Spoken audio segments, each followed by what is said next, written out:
Lakkadouriba Numit Mari Asida Manipuri loiji-loya Akanba Nong chuba yaona Akhak-Arao Maioknakhigani Haina Indian Meteorological Department IMD Manipur pumbada red Amadi yellow alert Laothokhre Hiramasigi matang da Ministry of Arts Science ke makhada laiba IMD ke Meteorological Center Imphal dagi thadorokpa special weather bulletin amana hai haukiba pung kudmari asida Senapati da nong chubagi chang ase taraga manga dasmik mari ani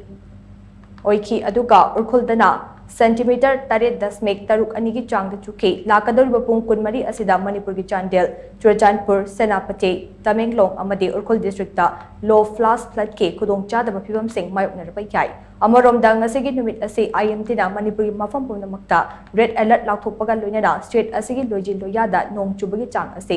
Kanna Amadi Yamna Kanba Mong chubagi oithokpa lei masigi iroinana Akhak-Arao Amadi pungda kilometer kuntradagi nifu fawbagi chang oigadaba nungsit sitpagi oithokpa lei amaromda hayengdagi lakliba tang ahum fawba ase IMT na Manipur pumbada yellow alert lauthoraklei yellow alert asigi matung ina lamdam asigi loiji-loya da Akanba Nong churabai yai loinana nungsit sitpagi chang pungda kilometer kuntradagi nifu fawba oidaba yai haide Adumako mathang tha June ki tang mari tadi state asida nong chubaga mari leinaba warning amata lekte hauzik oriba pibam asida landslide mudslide fast flood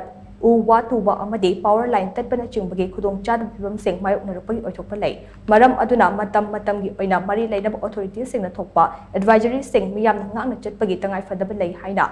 IMD ki special weather bulletin asina makha tare